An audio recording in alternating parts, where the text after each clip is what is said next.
മക്കളെ, നമ്മൾ ഇന്ന് ടെക്സ്റ്റ് ബുക്ക് ആക്ടിവിറ്റിയാണ് നോക്കാൻ പോകുന്നത്. ബാദൽ എന്ന ചാപ്റ്ററിൻ്റെ ടെക്സ്റ്റ് ബുക്ക് ആക്ടിവിറ്റി. അതിൽ നിങ്ങൾക്ക് ഫസ്റ്റ് തന്നെയുള്ള ഒരു ക്വസ്റ്റ്യൻ, ബാദൽ ക്യോം സുന്ദർ ലിഖ്തേ ഹേ എന്നാണ് ചോദിച്ചിരിക്കുന്നത്. ബാദൽ മേഘം, മേഘം എന്തുകൊണ്ടാണ് സുന്ദരമായിട്ടിരിക്കുന്നത്, വളരെ മനോഹരമായിട്ടാണ് മേഘം ഉള്ളത്, എന്താണ് അതിന് കാരണം എന്നാണ് ചോദിച്ചത്. ആൻസർ നോക്കാം. हवा बादल को पकड़कर लाती है, आसमान में बादल काले कंबल जैसे छा जाता है, वह बहुत सुंदर लगता है. हवा बादल को पकड़कर लाती है. കാറ്റ് മേഘത്തിനെ പിടിച്ചു കൊണ്ടുവരുന്നു. ആസമാൻ മേ ബാദൽ കാലെ കമ്പൽ ജൈസെ ഛാ ജാത്താ ഹെ, ആകാശത്ത് മേഘം കറുത്ത കമ്പിളി പുതപ്പ് പോലെ വ്യാപിക്കുന്നു. ഇത് വളരെ സുന്ദരമാകുന്നു. അതാണ് വളരെ സുന്ദരമാകാനുള്ള കാരണം എന്താണ്? കമ്പിളി പുതപ്പ് പോലെ വ്യാപിക്കുന്നത് കൊണ്ട് അല്ലേ.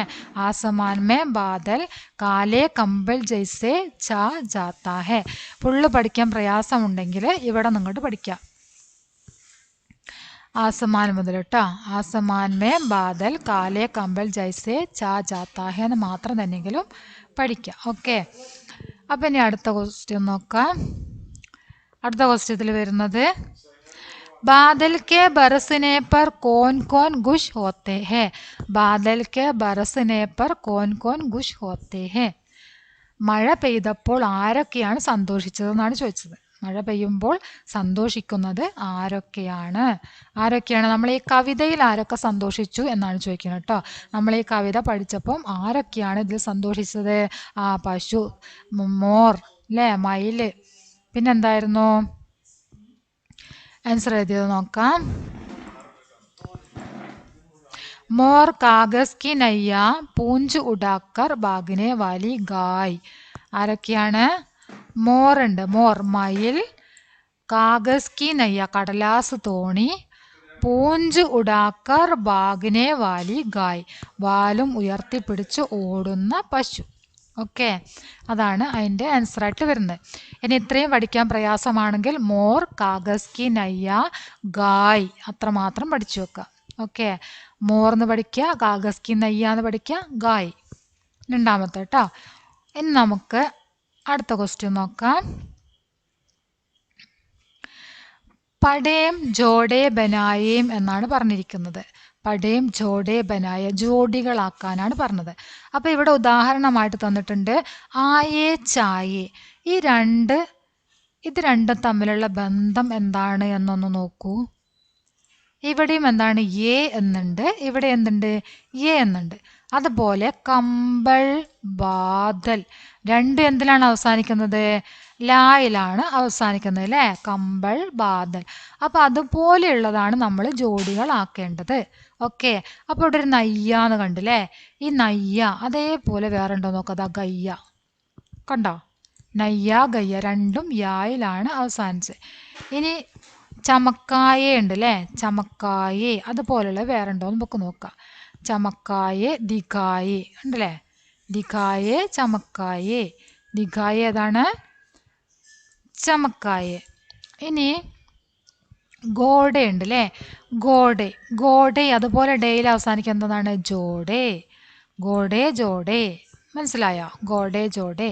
പിന്നെ ആയേ, ദയയിലാണ് അവസാനിക്കുന്നത്. ആയേ ചായ, അതിവിടെ എഴുതിയിട്ടുണ്ട് അല്ലേ. ആയേ ചായേ, രണ്ടെണ്ണുള്ളത്, രണ്ടക്ഷരങ്ങൾ, ആയേ ചായേ. ഇനി അടുത്തത് എന്താണ്? കളുക്കളുണ്ട് അല്ലേ. കളുക്കൾ, ചൽച്ചൽ, ചൽച്ചൽ, ചൽച്ചൽ, ചൽച്ചലുണ്ട്, കളുക്കളുണ്ട്. ഓക്കെ, ചൽച്ചൽ, കളുക്കൾ. പിന്നെ ഏതാ വരുന്നത്? ആയി പായ് അല്ലേ, ആയി പായ്. പിന്നെ ബാദൽ, കമ്പൾ, അത് ഇതിലെഴുതിയതാണ്. ബാദലും കമ്പളും ഇതിലെഴുതിയതാണ്. ബാദൽ, കമ്പൾ ഇവിടെ എഴുതിയിട്ടുണ്ട്. ബാക്കി നമ്മളിപ്പോൾ ഇവിടെ ജോഡികളാക്കി കഴിഞ്ഞു. ഓക്കെ, ഇനി എഴുതിയത് കാണിച്ചു തരാം. കളുക്കള്, ചലിച്ചല്, നയ്യ, ഗയ്യ, ആയി പായി, ദിഖായേ, ചമക്കായേ, ഗോഡേ, ജോഡേ, ബാദൽ, കമ്പൾ, ആയേ, ചായേ. ഓക്കെ, മനസ്സിലായല്ലോ? ഇനി അടുത്ത ക്വസ്റ്റ്യൻ നോക്കാം. ചിത്ര ദേഖേം കവിതാസെ ഉചിത് പങ്ക്തിയാം ലിഖേം. ഇവിടെ തന്നിരിക്കുന്ന ചിത്രം നോക്കിയിട്ട് ഈ ചിത്രം മനസ്സിലാക്കിയിട്ട് എന്താണോ ഈ ചിത്രത്തിൽ നിങ്ങൾക്ക് മനസ്സിലായത്, എന്താണ് ഈ ചിത്രത്തിൽ പറയുന്നത്, അതിനനുസരിച്ചിട്ടുള്ള വരികൾ കവിതയിൽ നിന്ന് കണ്ടെത്തി എഴുതുകയാണ് വേണ്ടത്. ഓക്കെ.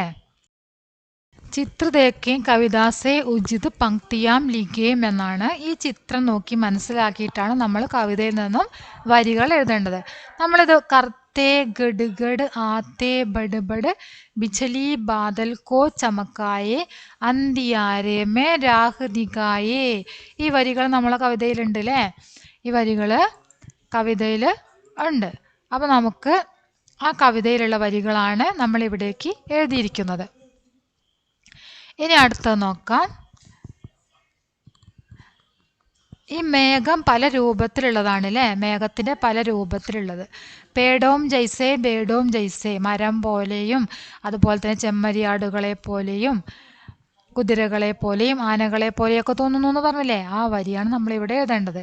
പേടോം ജൈസേ ബേഡോം ജൈസേ ലഗത്തെ ജൈസേ ചലത്തെ ഗോഡെ ബൻ ജാത്തെ ഹാത്തി കെ ജോഡെ. മനസ്സിലായോ? ആ 3 വരി എഴുതാൻ വേണ്ടിയിട്ട് നിങ്ങൾ 3 ലൈന് തന്നിട്ടുണ്ട്. ആ 3 ലൈനിലേക്കാണ് നിങ്ങളത് എഴുതേണ്ടത്. ഇനി അടുത്തത് നോക്കാം. മോറിൻ്റെ ആണ് അല്ലേ? മോർ ഇവിടെ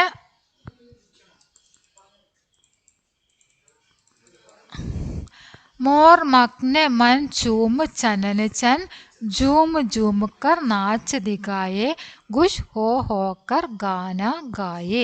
എന്താണ് മോറിൻ്റെത്? മോർ മഗ്നെ മൻ ചൂം ചനൻ ചൻ झूम झूम कर नाच निगाए गुश हो होकर गाना गाए. മോറ് സന്തോഷത്തോടെ നൃത്തം ചെയ്യുന്നു, സന്തോഷത്തോടെ എന്ത് ചെയ്യുന്നു? പാട്ട് പാടുന്നു അല്ലേ? ആ വരികളാണ് നമ്മൾ ഇവിടെ എഴുതേണ്ടത്. ഇനി ഗായാണ്. ഗായ് എന്താ ചെയ്യുന്നത്? ഓടിപ്പോവാണ് ചെയ്യണത് അല്ലേ? ബർസേ ബാദൽ കളുക്കള് ചല് ചല് തൈർ ചലി കാഗസ് കി നയ്യ പൂഞ്ച് ഉടാക്കർ ബാഗി ഗയ്യ. വാലും പൊക്കി ഓടുന്ന പശു. പിന്നെന്താണ്? കടലാസ് തോണി വെള്ളത്തിൽ ഒഴുകുന്നതും അല്ലേ? ആ ഭാഗം, ആ 3 വരി ഉണ്ടല്ലോ, അതാണ് നിങ്ങൾ ഇവിടേക്ക് എഴുതേണ്ടത്. ഓക്കെ. ഈ വരി നോക്കിയിട്ട് നിങ്ങൾ ടെക്സ്റ്റ് ബുക്കും കൂടെ നോക്കിയിട്ട് ഈ വരികൾ തിരഞ്ഞെടുത്തിട്ട് എഴുതാം. മനസ്സിലായല്ലോ? ഇനി അടുത്ത ക്വസ്റ്റ്യൻ ആണ്. കവിതാസെ പങ്ക്തിയാൻ ചുനേ ലിഖേ. വീണ്ടും അതുപോലെ തന്നെയാണ്. ഇവിടെ ആശയമാണ് തന്നിരിക്കുന്നത്. ഈ ആശയം വരുന്ന വരികളാണ് നിങ്ങൾ കണ്ടെത്തി എഴുതേണ്ടത്. ബിജലി ബാദൽ കോ ചമക്കാത്തി ഹേ അന്തിയാരേ മേ പ്രകാശ് ഫൈലാക്കർ രാഹ് ദിഖാത്തി ഹേ. നമ്മൾ ഫസ്റ്റിൽ ഇവിടെ കണ്ടല്ലോ, ഒരു പിക്ചറിന് എഴുതിയില്ലേ നമ്മളിവിടെ ഫസ്റ്റിലെ ആ വരികൾ തന്നെയാണ് അവിടെ വരിക. കർത്തേ ഗഡ് ഗഡ് ആത്തേ ബഡ് ബഡ് ബിച്ചലി ബാദലുക്കോ ചമക്കായ അന്തിയാരേമേ രാഹുദിക്കായ. മനസ്സിലായോ? ഇത് തന്നെയാണ് അവിടേക്കും വരിക.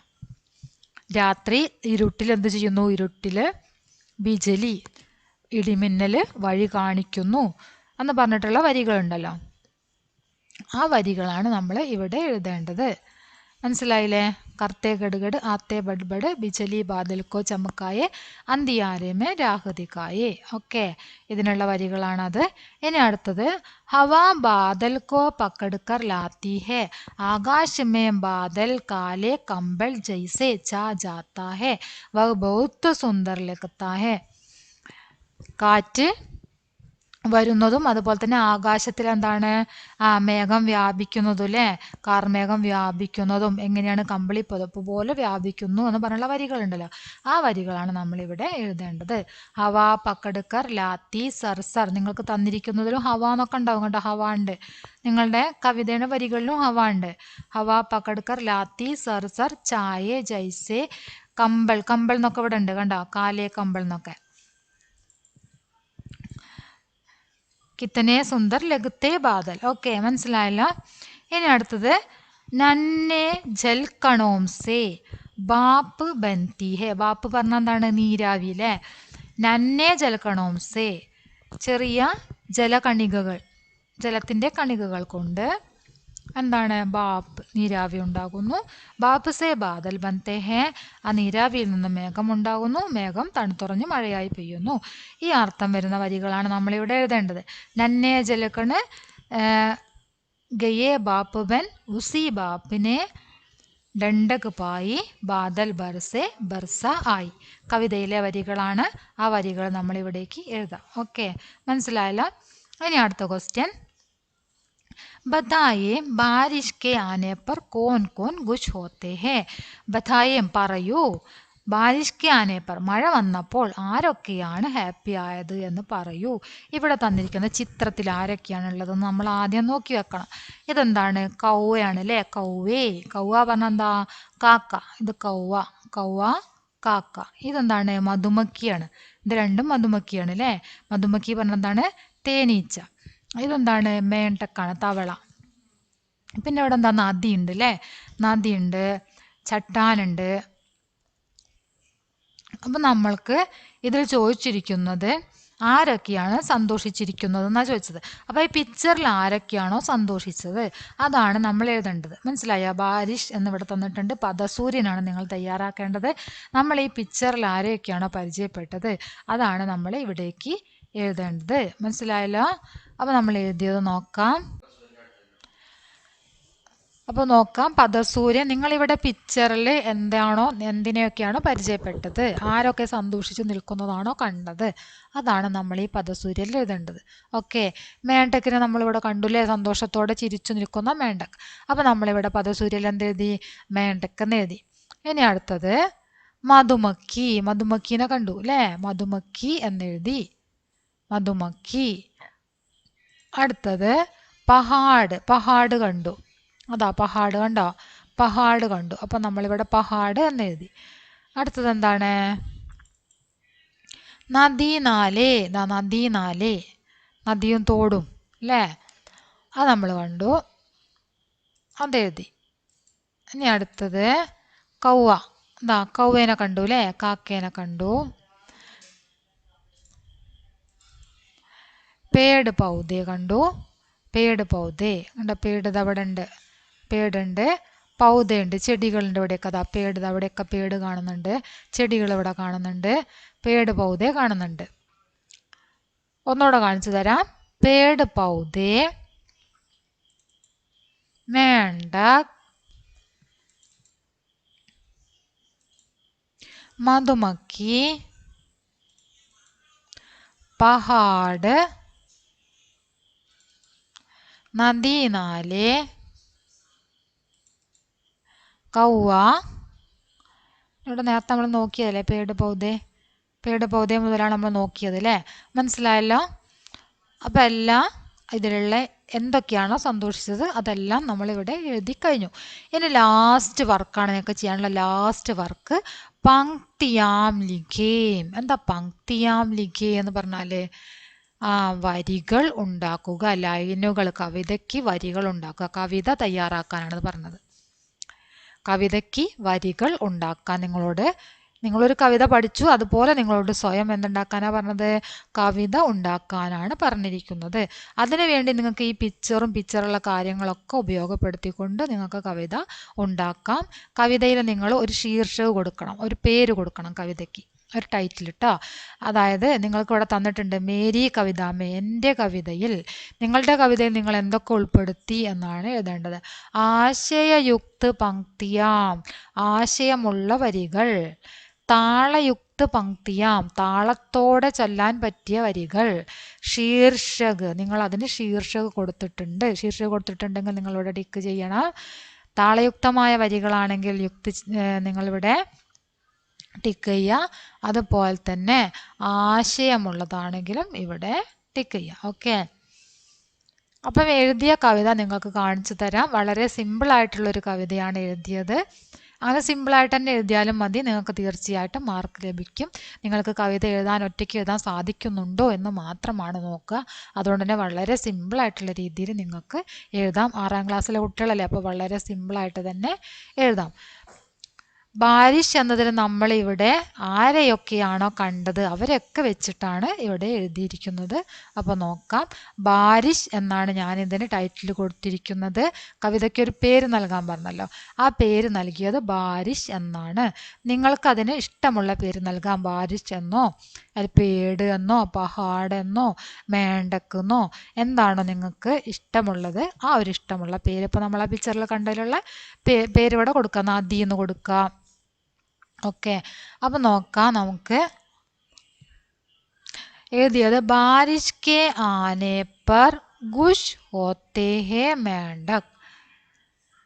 മഴ വന്നപ്പോൾ മേണ്ടക് തവള സന്തോഷിച്ചു. ബാരിഷ് കെ ആനെ പർ ഖുഷ് ഹോത്തെ ഹേ മധുമക്കി.